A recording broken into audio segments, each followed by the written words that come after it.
안녕하십니까. 오늘은 행정법 상식 강의 9번째 시간입니다.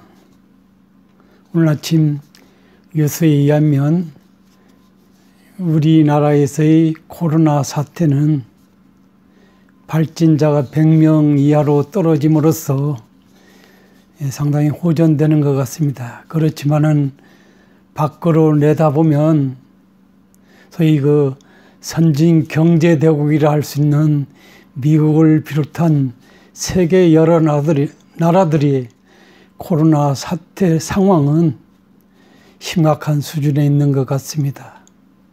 문화적 차이 때문에 소위 스킨십이 강한 그런 나라이기 때문에 이 코로나 사태가 더 심각하지 않느냐는 그런 얘기를 말씀드릴 수 있을 것 같습니다.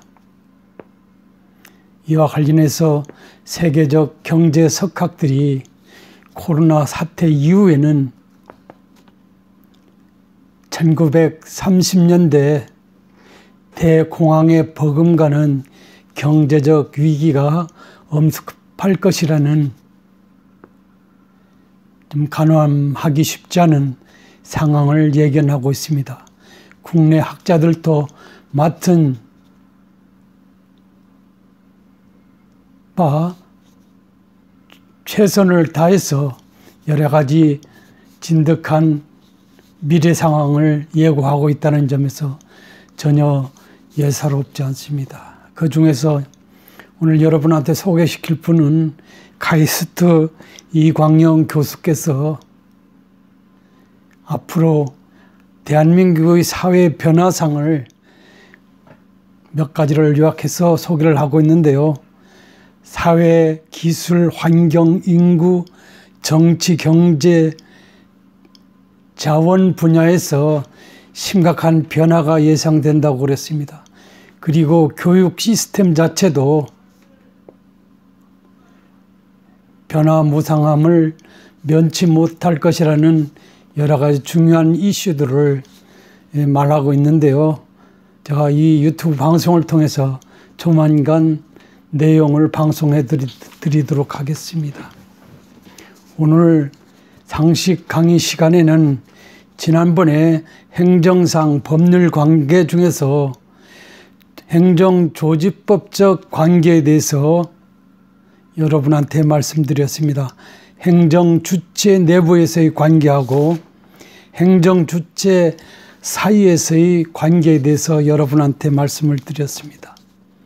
오늘 시간에는 행정작용법적 관계상의 어떤 그 관계를 여러분한테 말씀드려 보겠습니다. 이것은 행정주체와 국민 간에다 이래 됐습니다. 국가행정이든 지방행정이든 어떻든 우리가 그 권한 영역에 따라서 국가행정기관의 행정기관과 나와의 관계에서 어떤 행정처분이 내려질 수 있을 것이고 지방자치단체 행정과 나와의 관계에서 어떤 그 행정적 처분이 내려질 수 있다고 본다면 이 관계도 우리가 일상에서 중요하게 우리가 상식적으로 좀 가다듬을 필요가 있지 않느냐는 그런 말씀을 드릴 수 있을 것 같습니다. 그래서 이 행정주체와 국민 간의 관계에서는 행정과업, 행정주체가 어떤 사업을, 어떤 정책을 수행하는 그런 어떤 그 방법론에 관해서 그런 수행 방식에 따라서 공법적 관계, 이것을 달리하면 행정법적 관계와 사법적 관계, 민사법적 관계로 둘로 쪼갤 수 있다. 이를 또 세분한다면 다시 공법적 관계는 권력적 관계하고 비권력적 행정관계, 그 다음에 국고 관계하고 행정 사법 관계로 나눠 볼 수 있습니다. 우리가 이런 관계에서 개념들을 익힌다면 여러분이 뭐 구청에 가든 하다못해 동사무소에 가든 아니면 국가와의 관계에서 어떤 그 행정의 어떤 문제를 다룰 때는 쉽게 뭐 대처할 수 있지 않느냐 하는 그런 측면을 제가 여러분한테 연상을 시켜 보겠습니다. 그래서 제가 무릅쓰고 여러분한테 이 행정법 상식 강의를 온라인 세상이 널려 있으니까 그래도 유튜브 방송하는 입장에서 제 나름은 베푸는 입장에서 물론 강의 어떤 질적 문제는 둘째 치고라도 그렇게 이 강의를 진행하고 있다는 점을 여러분한테 말씀드려 보겠습니다. 그래서 우선 공법 관계부터 한번 여러분한테 다뤄보도록 하겠습니다. 공법 관계는 소위 그 권력 관계하고 비권력 관계, 얘를 두 가지로 크게 대별할 수 있는데 우선 권력 관계를 말씀드려 보겠습니다. 행정 주체가 공권력이 행사, 우리가 공권력이라 그러잖아요. 국가 권력 행사, 지방자치단체 권력 행사라고도 표현할 수 있는데 통상 이론적 표현은 공권력이다. 행정 주체가 공권력이 주체로서 우월적인 지위에서 대등한 지위가 아니라 낮은 지위가 아니라 높은 지위에서 우월적 지위에서 국민에 대해서 일방적으로 명령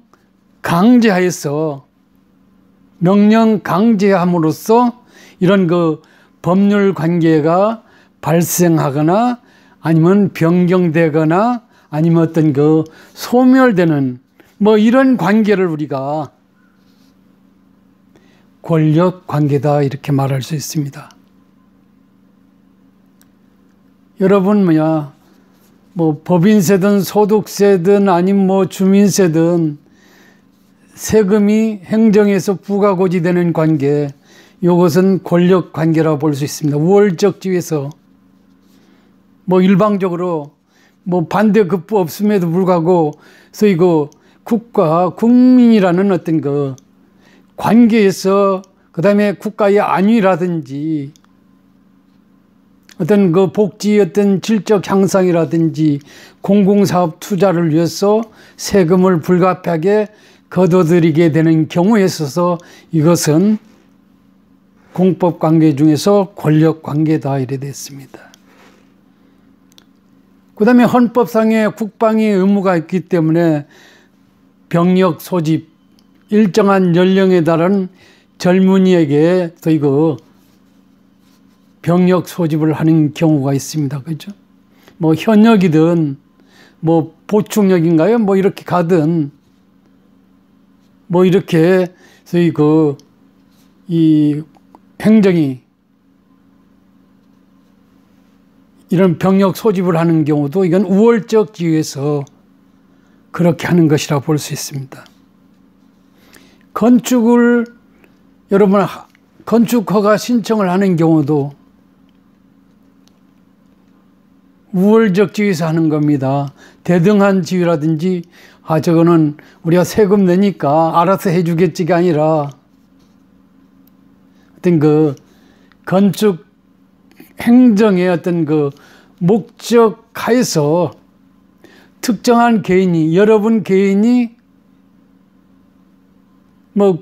구청이나 이런 데다가 건축허가 신청을 하는 경우에 그것을 건축법에 따라서 필요한 절차를 거쳐서 엄중하게 심사해서 가부를 결정하게 된다.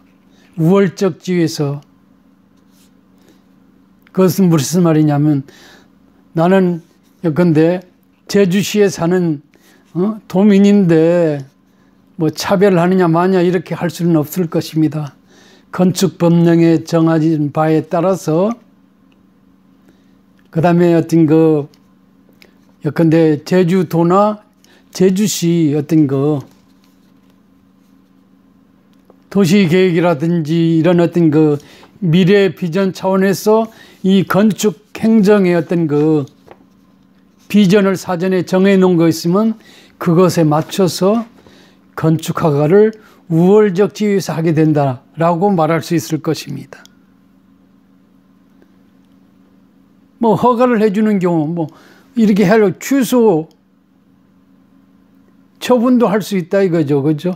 그런 측면에서 왜냐하면 행정의 어떤 그 재량이 있기 때문에 뭐 행정 처분하면 뭐 재량 처분이 있고 기속 처분이 있잖아요.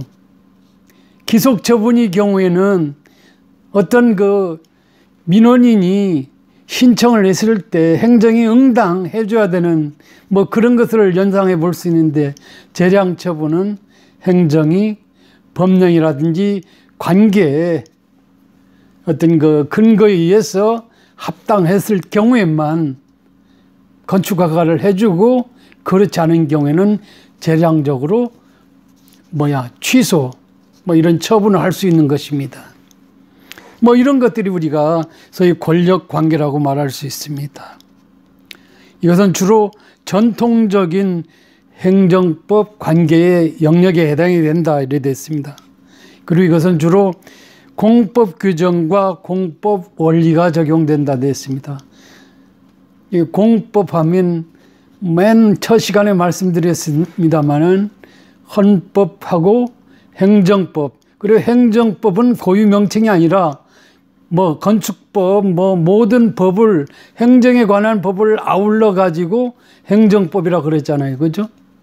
그래서 건축허가의 경우라면 뭐 헌법 규정이 적용될 수 있고, 그 다음에 건축법, 그 다음에 하위법령, 그 다음에 우리가 좀 시간이 지나면 우리가 행정법 영역에서 일반적으로 적용되는 이런 그 원칙이라는 것들이 있습니다. 그것을 우리가 익히게 되는데 그런 거 하며 아니면 선례하며 아니면 특수한 경우에는 뭐 관습법적인 뭐 이런 것도 고려가 돼서 구체적으로 심사해서 이렇게 재량적으로 뭐 허가를 해주든지 아니면 안 해주든지 뭐 이런 양당 간에 결정을 하게 된다는 것이죠. 그죠? 이런 것들이 적용된다 하는 것입니다. 뭐 이것은 어떤 그 민사법이 적용되지 않는다는 것과도 같습니다. 그죠? 그 다음에 행정, 만약 이 다툼이 있었을 때, 예컨대 건축허가 신청을 했는데, 뭐 여러 가지 어떤 그 합당하게 허가를 신청했고, 그 다음에 건축법이라든지, 뭐 요새는 뭐 옛날 같지 않아서 여러분이 뭐 건축 허가 신청을 하는 경우 여러분 어떤 자의 판단보다는 전문가의 상담이라든지 요새는 소위 그런 전문 어떤 그 회사들도 있어서 충분히 검토하고 허가 신청에 들어가잖아요. 뭐 그래서 했는데 얼토당토 않게 어떤 그 재량적 처분에 의한 건축 허가라는 이유로 반려해버리는 그런 사태가 발생했을 때 싸워야 되잖아요. 쌈박질 하는 것이 아니라 법으로 싸워야 되기 때문에 소송을 제기해야 되는데 뭐 그럴 경우에 이 소송 유형으로서 뭐 항고소송이라는 뭐 그런 제도가 있거든요. 뭐 행정소송의 종류에 대해서는 뭐 여러 가지 있을 수 있는데 이왕 나왔으니까 한번 여러분한테 말씀을 드려보겠습니다. 행정에 관한 어떤 다툼이 생겼을 때 우리가 소위 법원을 매개로 해서 우리가 다툴 수 있는 이 소송의 유형이 있는데 뭐 이것은 우선 조금 전에 이 권력관계에서 항고소송하고 그 다음에 뭐 당사자 소송, 민중소송, 기관소송이 있다 그랬습니다. 뭐 기관소송은 지난 시간에 말씀드렸잖아요. 그죠?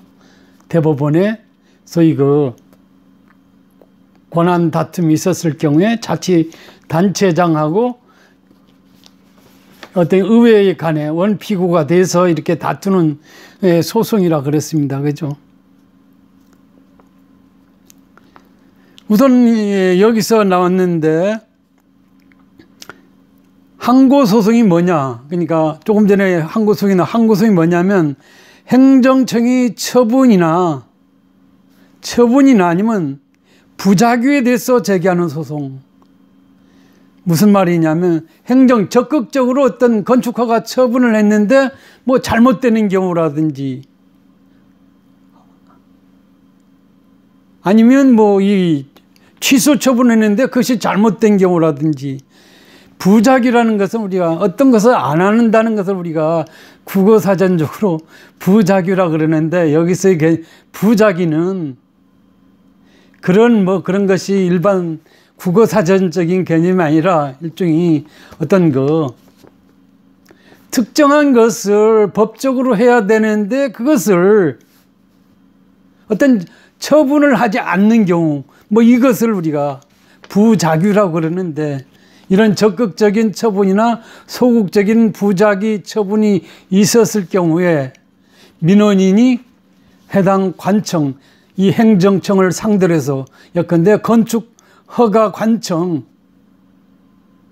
예컨대 제주도이라면 예컨대 제주시장이 권한자라고 한다면 그 제주시 이 권한권자를 상대로 해서 이 항고소송을 제기를 통해 가지고 해결의 실마리를 찾게 되는 그런 소송 유형이라고 여러분한테 말씀드릴 수 있습니다.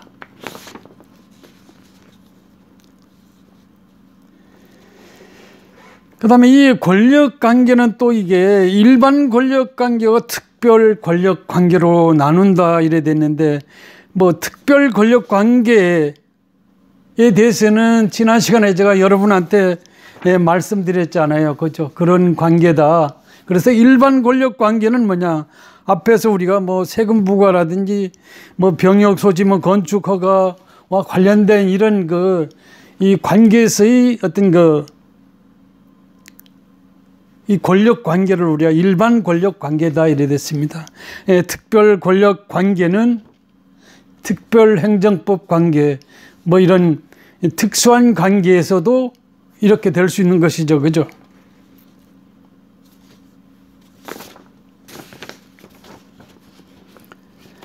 그 다음에 이제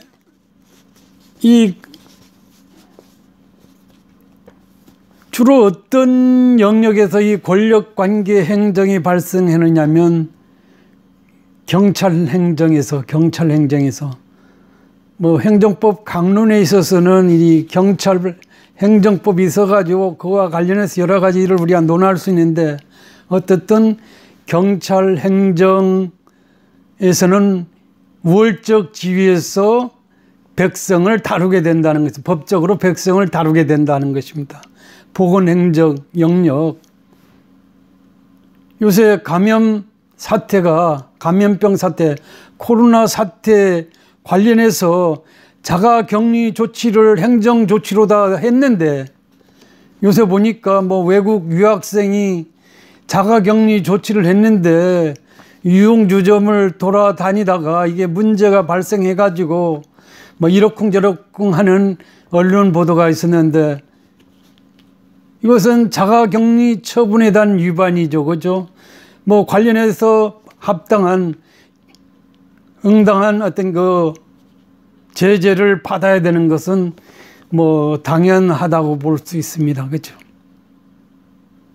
그런데 지난번처럼 우리가 제주도에서 소위 손해배상 청구 사건처럼 유학생인데 이 중앙정부 질병관리본부 차원에서 이런 자가격리 조치를 하지 않은 상태에서 발생했던 사례거든요. 자가격리 조치를 했다면 그와 관련해서 제주도가 이 손해배상 청구하는데 상당히 유리할 수도 있었는데 어찌된 일인지 당시 질병관리본부 차원에서 자가격리 조치가 내려지지 않았기 때문에 이 제재의 문제가 논란이 된 그런 사례라고 볼 수 있습니다. 그죠? 그 다음 조세 행정의 경우도 이 권력 관계로서 우월적주의에서 처분을 하게 된다는 것입니다. 주로 이제 이것을 몽뚱그려가지고 우리가 소위 질서행정이라는 개념으로 쓰거든요.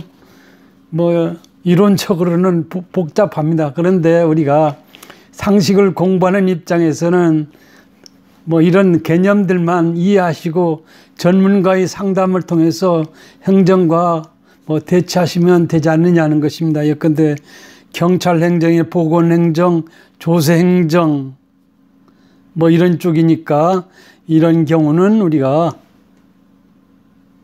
전문가의 상담이 요구된다는 것입니다. 왜냐하면 그전처럼 우리 부모 시대처럼 행정 영역이 복잡 미미하지 않은 시대에는 쉽게 우리가 뭐 행정관서 옆에 있는 뭐 행정서사 뭐 이런 분들 조력 받아도 되겠네. 지금도 계시다면 어떻든 요새는 약 복잡 미묘하게 이 행정이 다뤄지고 있기 때문에 뭐 전문가들의 잡문을 통해서 적이 대처할 필요가 있지 않느냐는 것입니다. 예컨대 조세 행정 영역의 경우도 막연하게 대처할 것이 아니라 우월적 지위에서 행정이 이런 세금 부과 고지를 한다고 본다면 뭐 그런 점을 유의할 필요가 있지 않느냐는 그런 말씀을 드려보겠습니다. 벌써 약속된 시간이 됐습니다. 자, 오늘도 건강하시고 좋은 하루가 되시기 바랍니다. 감사합니다.